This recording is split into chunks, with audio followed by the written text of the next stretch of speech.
안녕하세요. 신태순입니다. 오늘은 사업 아이템 우리가 선정을 할 때 많이들 부담을 가지세요. 어떻게 차별화를 시켜야 될 것인지 모르겠다. 나는 경험이 없는데, 인맥이 없는데, 자본이 없는데 어떻게 더 잘할 수 있는지 잘 모르겠다. 이렇게 생각하시는 분들이 많이 계시고, 심사를 볼 때나 아니면 이렇게 코칭을 할 때는 이렇게 많이 물어보십니다. 근데 그런 분들한테 이제 프레임을 좀 전환을 시켜 드리기 위해서 이런저런 얘기들을 좀 드리곤 하는데요. 간단하게 이렇게 마인드맵 형태로 한번 정리를 해봤습니다. 끝까지 보시면은 내가 이제 어떤 식으로 접근해도 되겠구나 초반에는 이런 간단한 가이드라인을 좀 얻게 되실 겁니다. 일단은 인스타그램 사례에 대해서 한번 다뤄볼 건데요.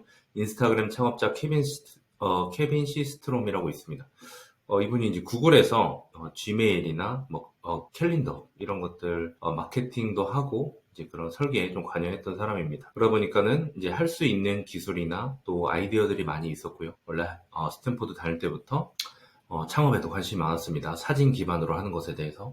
그래서 나중에 이제 구글에서 나온 다음에 창업을 합니다. 당연히 많은 투자금을 가지고 버번이라고 하는 이런 아이템을 창업을 하는데요. 이게 이제 기대를 많이 받았죠. 이제 다양한 기술들이 다 접목이 됩니다. 왜냐하면 구글에서 다뤘던 내용들을 다 담는 겁니다. 거기에 본인이 꽂혀있던 사진을 올리는 것까지 포함을 시켜가지고 다양한 기능이 포함된 앱이 만들어졌죠. 그리고 나서 시장에 철저한 외면을 받으면서 망하게 됩니다. 이 서비스는. 그래서 이제 생각을 하는 거죠. 사람들이 좋아하는 거, 그리고 내가 잘하는 것들을 다 짬뽕 시켜가지고 한 번에 다 경험할 수 있게 했는데 사람들이 너무 복잡하다, 어렵다, 접근이 어렵다, 사용하기 어렵다 이런 불만들이 나오게 된 겁니다. 그래서 우리의 일반적인 접근이랑 똑같죠. 아무리 똑똑한 사람도 더 많이 주고 한 번에 다 해결할 수 있으면은 당연히 내가 제압하는 거 아닌가? 그런 게 아니라는 거죠. 그래서 이 창업자들은 생각을 합니다. 사람들이 어디에서 더 제일 만족도를 높이는지 체크를 해봤더니 그냥 사진 올리는 것에만 이제 집중이 되어 있었다는 것을 데이터로 파악을 하게 됩니다. 그래서 이제 이들은 우리가 더 단순화에 집중을 해야 되겠구나. 사람들이 더 집중하는 부분에 대해서 관심을 가지기 시작했고 사진 같은 것도 찍을 때 세로로 찍고 가로로 찍고 이런 거 신경 쓰는 것까지도 그냥 우리가 좀 줄여버리자. 단순화 시키는 김에. 그래서 아예 그냥 정사각형에만 사진으로만 올릴 수 있게 처음에 그렇게 집중을 했었죠. 그러니까 이제 사람들이 봤을 때는 활용도가 오히려 줄어들어 버리기 때문에 시장의 입장으로 봐서는 뭔가 줄이는 것 같고 제약하는 것 같지만은 사실은 단순화로 접근을 했기 때문에 이제 성공 요인이 되었던 거고요. 마찬가지로 사진을 올리면서 필터만 좀 제공하는 그런 기능만 단순하게 놓고 이걸 페이스북이나 인스타그램에다가 같이 이제 공유하는 그런 기능들이 매우 단순한 기능들이죠. 그런 것들이 한 달 만에 이제 100만 명을 만들어내는 그런 성공 요인이 됐고요. 이후에 수익 모델은 잘 없던 상황에서 이제 페이스북이 인수를 하면서 1조 넘는 금액으로 이제 회사가 판매가 되게 되었습니다. 사업 아이템을 하면서 차별화 많이 고민하라고 하고 시장성에 대해서도 고민하라고 하고 여러 사람들의 얘기를 들어보실 겁니다. 그런데 차별화를 한다 하더라도 내가 지금 처해 있는 상황이랑 그런 거에 좀 맞춰가지고 차별화를 해야 되는 거거든요. 사람들이 자꾸 사업 아이템을 얘기하면서 더 큰 시장을 얘기하라고 하니까 더 짬뽕을 시키고 더 많은 것을 막 넣어가지고 이제 시장의 크기를 우리가 나가려고 하는 시장의 크기가 되게 큰 것처럼 이렇게 보이려고 하는데 처음 시작은 그러지 않아도 괜찮다라는 거 오히려 그게 스타트업들한테는 훨씬 더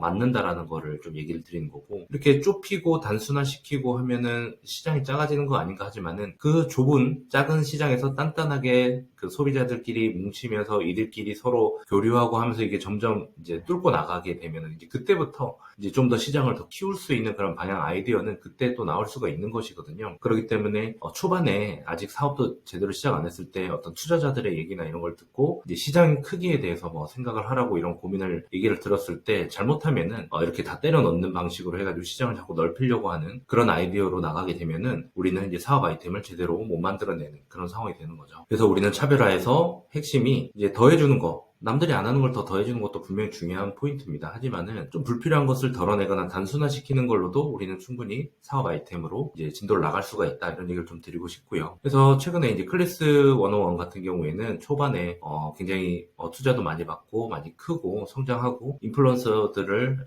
데리고 오면서 성장을 했죠. 그리고 초반에 이제 취미 기반으로 많이 돌아갔었고요. 하지만 지금은 수익 모델이 많이 줄어들고 그 다음에 강사들도 이탈이 많이 생기고 그 다음에 이제 구독 형태로 가면서 이제 강사들한테 돌아가는 게 이제 별로 없다 보니까는 좋은 강사 풀을 유지하기가 어렵죠. 그리고 초반에 이제 투자를 받으면서 이제 이 풀을 키우기 위해서 과도한 마케팅을 많이 하기도 했었고 여러 가지 문제가 있었는데 어쨌든 이 역시도 투자자들의 어떤 시장 크기를 키우는 것에 좀 초점을 맞춰가지고 발생한 그런 특화, 차별화된 포인트를 못 만들어낸 것이 이제 문제였다라고 생각을 합니다. 그래서 클래스 101 같은 경우에는 사실은 이제 취미 기반으로 했기 때문에 취미 기반으로 하면서 생길 수 있는 그런 제품들 유통, 판매 이런 걸로도 집중을 해가지고 할 수 있었던 부분이 있었는데 이제 지금은 이제 구독 모델로 가면서 이제 강사들에게 그 다음 추가 세일즈를 너네가 해라 약간 이런 식으로 하면서 그 추가 수익에 대해서는 본인들이 쉐어를 못하지만은 그러다 보니까는 이제 확장해서 수익을 얻어가기가 좀 어려운 부분이 된 거고요. 이제 물론 이런 식으로 하다 보면은 이제 기업으로 어떻게 접근할 것인지 글로벌로 어떻게 접근할 것인지 이런 걸 고민하면서 시장 크기를 키우려고 하겠지만은 이미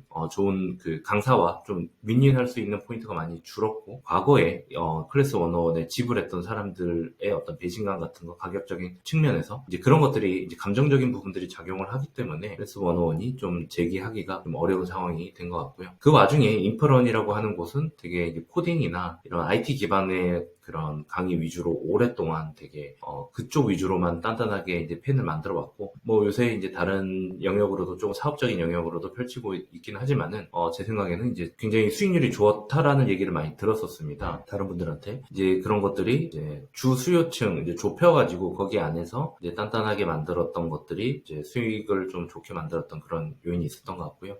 유뎀이라고 하는 그런 해외 사이트도 거의 이제 클래스 101이랑 비슷하거나 아니면 사실은 더 비슷한 거는 한국의 클래스 U라고 하는 그런 사이트랑 거의 맥락을 비슷하게 하죠. 근데 이제 그 UX UI가 이제 해외 좀 느낌을 많이 따라가기 때문에 한국 사람들이 접근하기가 좀 어려운 부분이 있는데 웅진에선가 이제 이 회사를 인수해가지고 이제 키우려고 했지만은 이게 마찬가지로 클래스 101이 가지고 있는 문제랑 비슷한데 유데미는 이제 강사들에게 큰 금액을 집행을, 그러니까 판매를 못하도록 하는 그런 좀 기준도 있고요. 해외가 이제 원래 그런 걸로 좀 유명했었습니다. 해외에서도 유대미는 저렴하게 올려야 되고, 심지어 할인도 이제 강사 허락 안 받고 막 90% 할인 막 이런 식으로 많이 때리다 보니까는 이제 불만이 많았던 그런 케이스였는데요. 역시나 유대미도 지금 어떻게 보면 기업들에게 구독 형태로 좀 들어가는 그런 모델로 수익을 다시 전환을 하고 있는 것 같습니다. 이게 뭐냐면은 이제 하나하나 제대로 제값을 받고 판매하는 게 아니라 뭉뚱그려가지고 이제 기업들한테 턴키로 이렇게 판매가 되는 그런 구조로 넘어가고 있는 거죠. 그래서 이제 이런 것들이 이제 좀 잘하고 있는 사례와 어쩔 수 없이 선택하고 있는 그런 좀 안 돼가고 있는 사례 이런 것들을 좀 말씀을 드렸는데요. 물론 지금 당장은 뭐 그런 한계가 있을 수밖에 없고 문제를 해결해 나가고 있는 과정이지만은 그 다음에 또 어떤 식으로 이게 또 펼쳐질지는 모르겠지만 이제 당연히 뭐 더 잘 되는 그런 일들도 생길 수도 있죠. 하지만은 제가 이제 오늘 말씀드리고자 한 것은 이제 시장 크기에 너무 초점을 맞춰가지고 막 다 잘해야 된다라고 하는 것들이 오히려 사업 아이템을 정하는데 독이 될 수도 있다라는 부분을 말씀을 드리고 오히려 더 빼고 단순화시키는 걸로 해가지고 지금 스타트업 상황에서 내 상황에 훨씬 더 맞는 그런 솔루션으로 이제 접근을 해도 괜찮다라는 얘기를 좀 드리고 싶어서 이 영상을 찍었습니다. 영상 봐주셔서 감사합니다.